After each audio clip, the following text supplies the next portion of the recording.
quais eram as pregações que tinham naquela época?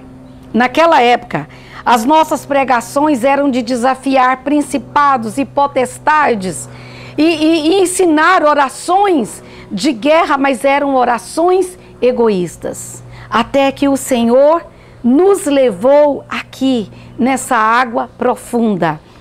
A oração que gera Samuéis para tocar uma nação não são orações egoístas. E a primeira coisa que Deus faz com as pessoas que vão gerar uma oração que muda a nação, sabe qual é? É a oração de esquecer-se de si mesmo. E eu amo isso que Deus está fazendo, exatamente por isso. E hoje você está ouvindo essa palavra, eu quero dizer a você, talvez a sua oração não tenha sido ouvida, ela está sendo escutada, mas é porque é uma oração egoísta. É uma oração para satisfazer os seus desejos. É uma oração para você possuir coisas, para você ter coisas. E o Senhor te chama a essas águas profundas de oração, não para possuir, mas para ser. Não é para ter, mas é para ser. Não é oração para manipular pessoas. Não é oração para ter ajuntamentos diante de você. Ainda que você gere uma pessoa, mas que seja essa pessoa levada para glorificar o nome de Deus. Não tenha vergonha de gerar profetas para a glória de Deus. Esse é o nosso chamado. E essa mulher, ela tinha, e vou te dizer, gerar profetas para a glória de Deus precisa tempo. Nós temos que pagar um preço. Essa mulher fabricava túnicas. E o Senhor me falou que estamos vivendo uma geração de profetas nus, de profetas pelados, desprovidos de caráter, desprovidos da justiça de Deus. Então Deus está nos chamando para sermos mulheres que não têm medo de viver a aventura dessas águas profundas, de gerar filhos para a glória dele. E Vestes também fala de crescimento, que essa geração precisa de conhecimento espiritual. Estamos vivendo dias em que não há alimento. Nós estamos vivendo dias que é escasso o alimento na casa de Deus. Nós estamos vivendo uma igreja emergente. O que ela está fazendo? Entretenendo o povo, entretendo o povo. O que as pessoas estão fazendo hoje? Trazendo para a nossa igreja o que os filhos de Eli faziam. Há uma prostituição espiritual. Eles faziam todas as coisas erradas, desrespeitavam as ofertas, tinham relações com as mulheres nos templos.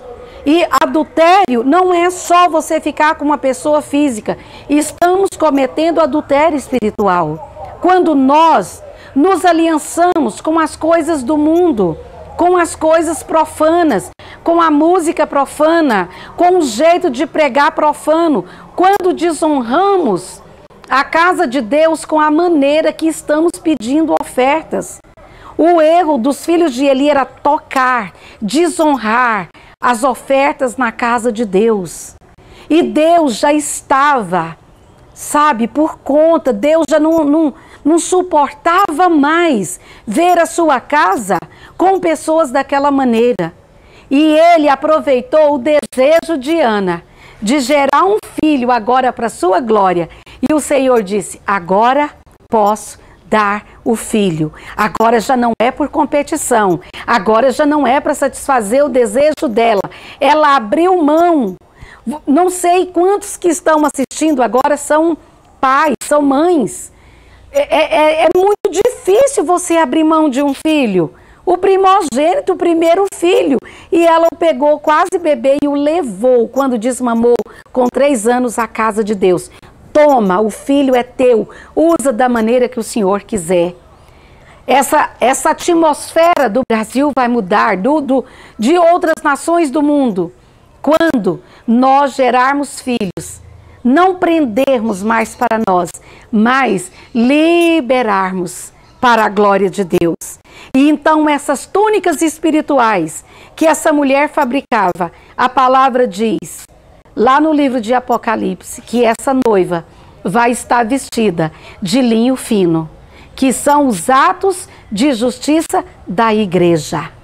E eu sei que as pessoas que estão me assistindo, muitos podem estar falando, nós não suportamos mais, não suporto mais ir a uma igreja que não prega a palavra de Deus. Não suporto mais o evangelho que está sendo ministrado, que está sendo falado. É por isso que temos que nos juntar. São as orações das Anas, que não estão mais pedindo nada para si, mas abrem mão do mais precioso, que é um filho, para a glória de Deus. Então, esse chamado do Senhor hoje para nós é, a primeira coisa que esse Samuel fez foi ouvir a voz de Deus. Precisamos despertar.